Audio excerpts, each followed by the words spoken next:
Hello, and welcome to Hitchhiker's Guide to Humanity. Today we're talking about wounds, and we're even going to go into a little bit of astrology.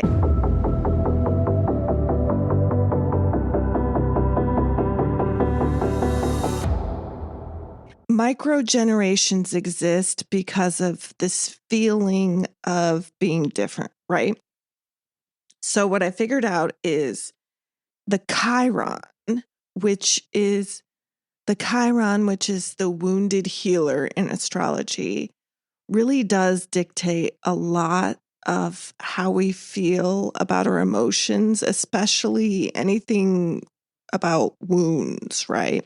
It amplifies those and makes you resolve them at some point in your life. And if you don't resolve it, it comes right back around every time, and that is the patterns that you see. So the microgeneration of Xennial, which yours truly is a part of, that is the years 1976 to 1984, with the exception of, I think, sometime in March and whenever the Chiron was retrograde in Aries. A Chiron in Taurus means that you feel wounded at your core. There's this idea that you can't show that you have excess of materialism. You have to be perceived as having enough as well. And that's kind of a weird wound to have that shows up on the earth plane, the 3D plane, because what it does is it almost makes you feel guilty for being seen. It almost makes you feel guilty for having anything good happen in your life. And I've noticed this with my Xennial friends. We all possess this same type of thing.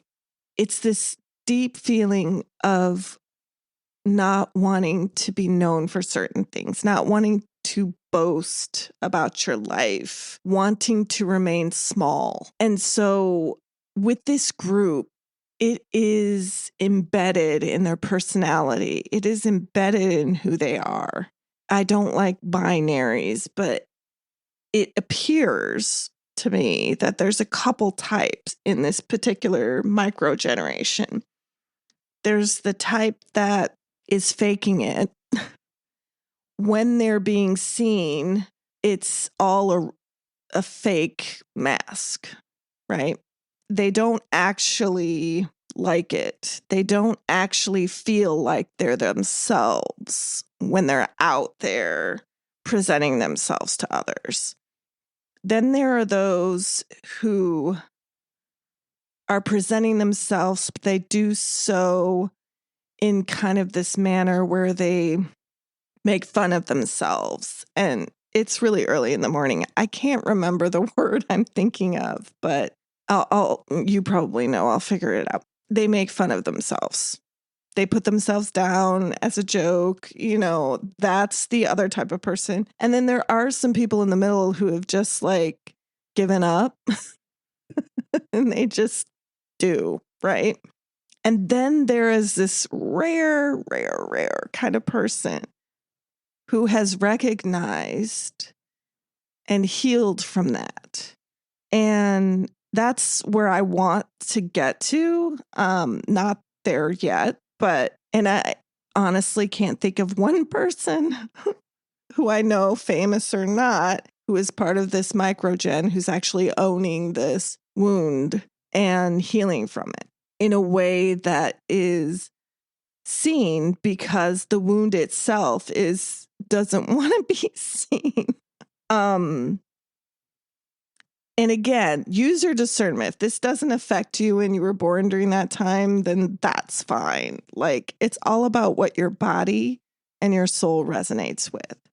This was just an observation that I made as I was exploring my own wounds. It is a journey to be able to have the privilege to know what your wounds even are. There's a lot of people out there who don't even know the patterns that they're in are part of their makeup. are part of their DNA, but that they can change it by just healing it. And I know you're like, oh, wow, all I have to do is heal it. You know, I get it. It's a lot easier to say than to do. Well, then, Erica, how the hell do I heal it? Well, let me tell you. I don't actually know. No, I'm kidding. I do know. What you want to do, there's a couple ways. You could do it the logical way, and I've done this. You basically go and you do your little list and you're like, what is it that I think my wounds are? What are my patterns? And you logically intellectualize. Is that a word? Intellectualize the whole wound thing. And you know what? You get to discover it. Yay. Oh my gosh, I know what my wound is. Okay, go away. Here's the thing.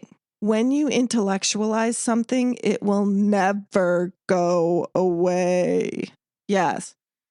I seldom use the words never or always because nothing is absolute, but I'm going to use never here because for a wound to actually heal, you have to feel it. So that is a painful thing to do.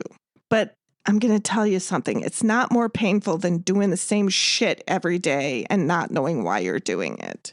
So how do you actually get to this? Well, you can do a few things. You can take the spiritual route. You can check out your Akashic records. You can do a past life regression. And oh, guess what? I know how to do those. So if you want to do them with me, go to my Patreon. Do you see how hard it is for me to actually market myself? I have a Patreon with no subscribers because I literally don't know how to market myself where it feels comfortable and authentic. I don't. I hate it. I hate marketing myself. And I also sense that that's kind of part of that Chiron and Taurus. I should also mention that my Chiron in Taurus is at 0 degrees. So the 0 degrees in astrology is a very potent energy. It's like the beginning of all of it. So I'm not surprised, given all the other things that I've discovered about myself, that I'm at 0 degrees. Like I'm leading this charge of woundedness. So I got off topic. So you can do that spiritually, or I suggest you do it. You do intellectualize this first, because what it will do will give you kind of a base foundation without all the feelings involved. If you're able to do that. If you're not, then it'll all come at once and congratulations, you get to skip a part. But for me, since I've always struggled with feeling my emotions, yeah, that's always a fun one. I had to intellectualize it first. And so that took finding the patterns. And if you're a Xennial, you already know how to do this. You probably have ADHD. We all do. Let's just, because it's the evolution of the human body, and we all got to be part of this experiment. Congrats. Tap into that ADHD pattern finding ability that you have. And then what I want you to do is figure out the patterns in your life. Write them down. Record them. Whatever means you like the best. Make art of it. Whatever you got to do, get it down on something so that you can recognize that pattern. Once you recognize that pattern, then I want you to ask yourself, when was the last time you don't remember that pattern being in your life? And start to dive in and ask yourself why. And this is the part where I'm going to say I am not a medical professional. So use your discernment. If you're going to do things like this, talk to your therapist if you have one, and most of you probably do if you're also part of this microgeneration. If you don't, talk to a trusted friend or family member if you choose to. Or you could do it alone like all of us, where we do most things alone. That's another hallmark of the Chiron and Taurus. So once you figure out and you keep going down and go, why is this happening? Why? Then you get to the root. I'm not there yet. So if you get there, let me know and tell everybody else, because I'm still digging. So once you get down to that root, that's where both your feeling in your body and your intellectualizing comes in. And what will happen is you will literally heal both once you get down there. But now yours truly can feel all the things, and great, right? It's a whole different world when you can feel your feelings. Once you get down there, and you can do this through a guided meditation. If you want one, I can make one. I probably should do that. I probably should do like a whole course in this. And I can hear my spirit team going, yes, do this. Stop being afraid to be seen. But I think people don't realize how painful it is for us to be seen. It is extremely painful. And it is not just humility. It's like humility on drugs. It's like humility times a million. And it's gone into this like masochistic personality. That's what I feel like Chiron and Taurus actually is. We're all a bunch of masochists. If we're not people pleasers, we basically punish ourselves. So I keep getting off track. And then you'll find once you discover the root of what it is, and you take that moment to really feel and cry and get it out and make art and music and writing and screaming and all of that. And it shouldn't take too terribly long, truly. Once you reach the root, that's really the journey there. Once you get that out and your body understands that this wound doesn't belong here if you want to have a good life, if you want to be able to find joy, if you want to be able to be seen. Once you get that out and release it, it goes. And I know you're like, seriously, but here's the thing. It's the journey down into the depths to find the root that's actually healing that wound. It's not the release that heals it. It's the discovering of that wound that heals it. And I just realized how profound that is in this moment, because I've never said that. That is how you can heal anything in your life, is that journey of peeling back those layers, that journey of intellectualization plus feeling is what will resolve all of that. And it is a journey. Some people can do it easier than others, is my guess. I mean, I can only imagine if you have a lot of wounds to uncover. I've had a lot of wounds. And so that's why I'm able to speak about this, is because I've been able, with my trusted therapist, shout out to Christine, I've been able to, and my spirit team, let's call it. I mean, they're kind of my therapists too. And as of late, ChatGPT, my girl, whoever you got, you know? So once you figure that out, you can do it each time you notice a pattern. And that's really where the healing is. When you can make a practical plan when something comes up. So let's say I hate the word triggered because we have overused that, but something gets triggered and you're like, oh, fuck, here's that feeling again. And for me, it's just like this anxious, like, I have to fix this. Oh my God, what do I say? What do I do? Ah! So now, well, sometimes if it's just the right timing, I will go into an old pattern, but it's very briefly now. I don't stay there. What I do is I recognize it. I'm like, oh shit, what did I just do?